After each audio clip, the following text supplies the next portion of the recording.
floor. But Okay. yes, I Yeah. was. Yeah. And there's a Um. reason for it too, which I'll bring What up when What you're was that? done. Well, let me let you finish your point, and then Okay. I'll Well, the Peter Jennings show is a 2 hour show for those who didn't see it a couple years ago on ABC. The first hour was really fantastic. I mean, I thought the first hour was some of the best UFO shows stuff on TV. hmm But then at the end of the first hour, they had an astronomer who saw something and then realized, after thinking it was a UFO, realized it's the moon. And I'm thinking to myself, wow, they really made that person look like an idiot. Yeah, that was And then Jill Tarter from SETI, and you would okay, think that that's yeah, right. and you would And then think the that next hour made Peter Davenport look dumb, made a lot of people out there that really are respectable ufologists look like they didn't know what they were doing or hmm saying, and it really just was the debunking hour, and yeah, it was dishonest. I thought it was so weighted. It was like the first hour was produced by somebody else, yeah, and and it and it set me up actually for was. something. I don't know if you Oh, knew was it? that. Okay, I Yeah, didn't know but that. but Okay, no, but the reason for it was is that they had the one producer do the, and this is as far as I know. Who knows? Maybe I got erroneous information, but yeah, there was two different producers, and the second hour was supposed to just destroy everything, it did. and you're right, it absolutely did everything and everybody, and Yeah. my contribution to this story is that they interviewed me for about 2.5 hours on camera. And the brunt of my interview was about the government documents and the research that I've done. And the fact that, and I still preach this, so to speak, today, that the government has not stopped their UFO investigations after they say in 1969 when Blue Right. Book closed. Right. Well, if you recall from the Peter Jennings special, the whole point of the show was to say, yes, they did stop in 1969, but you've got all these other kooky people involved and they just don't let it die. That was pretty much their message. Well, Right. my entire 2.5 hour interview said the opposite. And that was why they couldn't use any of it, because I would have completely destroyed their message, Wow. which was I didn't wrong. know that. Yeah. And yeah, and actually, Stanton Friedman has written an article about it, and he used my story as an example because they really didn't do a newsworthy job, a journalistic approach. They didn't. And you said it in part one of our interview that some of these guys have a bias, and it Yeah. screams in the work that they do. It's And it's it's funny because people ask me, and speaking of the bias, I'm sorry, did I interrupt you? nope, not at all. Okay. People ask me about the bias, and they ask me, is there ever a network bias? This is a common question I get when people hmm say, you know, every show I see about this is bad. Most UFO shows really kind of bite, you know, in all honesty, and I never understood why. And so when I got into it, I thought, oh, there's probably going to be some bias. And people say, you know, is the government telling the network what to do?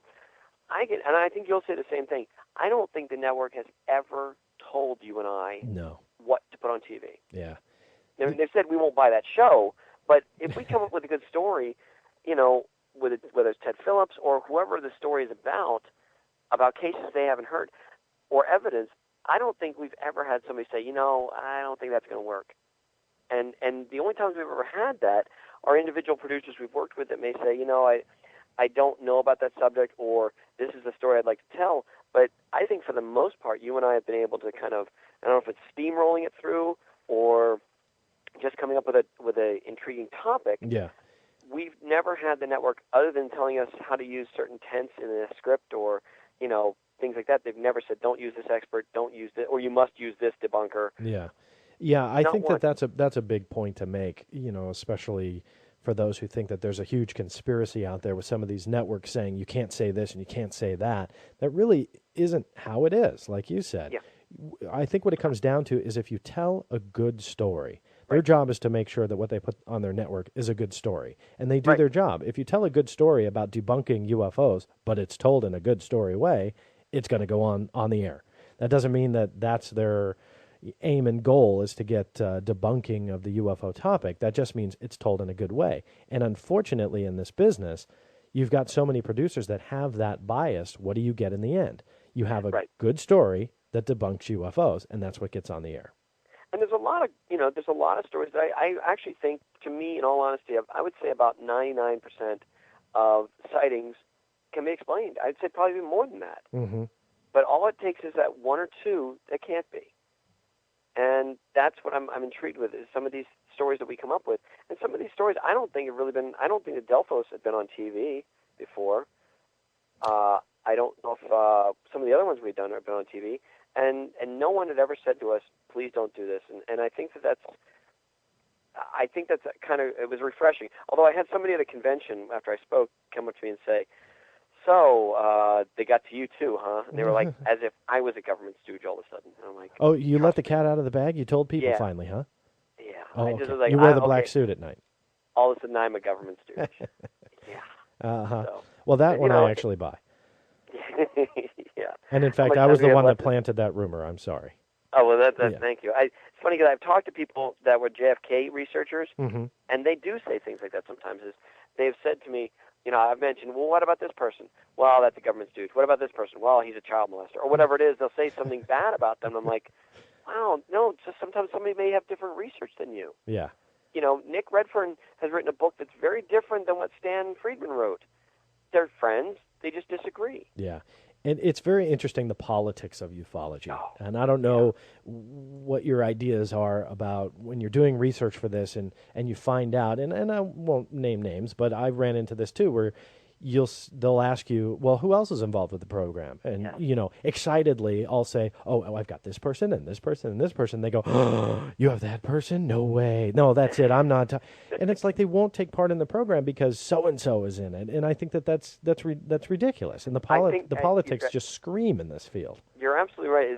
I think the funny thing is, and again, I don't want to name any names because most of you are really good people. They just may disagree. Let's do it. Let's slander You and I've Duane. had several times where we've had somebody that said, "Oh, great, they're all aboard," and then they say, "Oh no," and they'll basically almost back out. Yeah. And we have to shuffle and say, "Okay, well, we're not going to put this person in," and we really have to look into who we should put in. And unfortunately, they're kind of then weighing the show. A lot of times, the people that we may put in may support their case. Yeah.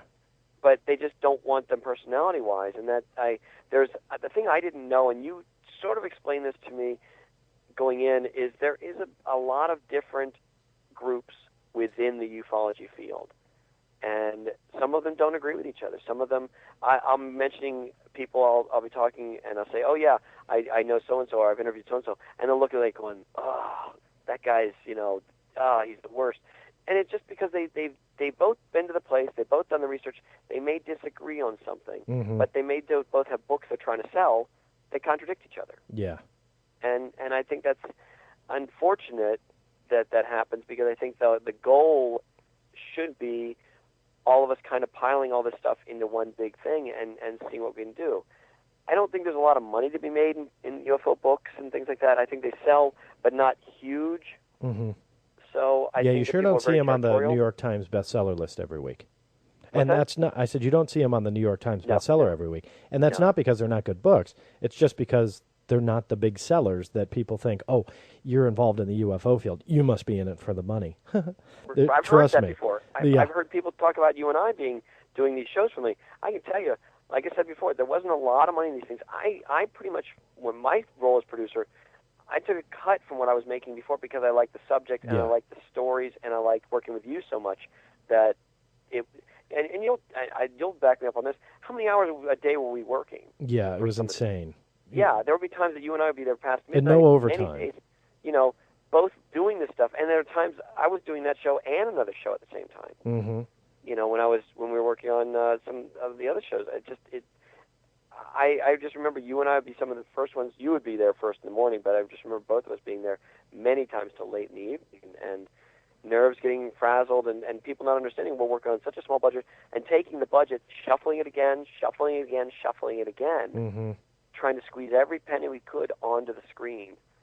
And also, I want to make sure we mention Tudor, one of our editors, who brought a lot of character to the things, and he also directed some of the recreations. Yes. Yeah, he was an amazing person. Tudor Applin, director of many of these UFO files. You as well, but you guys split the bill on some of them. And, Sure. He edited some of the other shows, definitely adding an awesome touch to many of these. He's got a style of his own. And I think that's the fun thing is even on that show, on the Alien Encounter show, and I don't mean for this to sound like the blowing smoke up your butt show,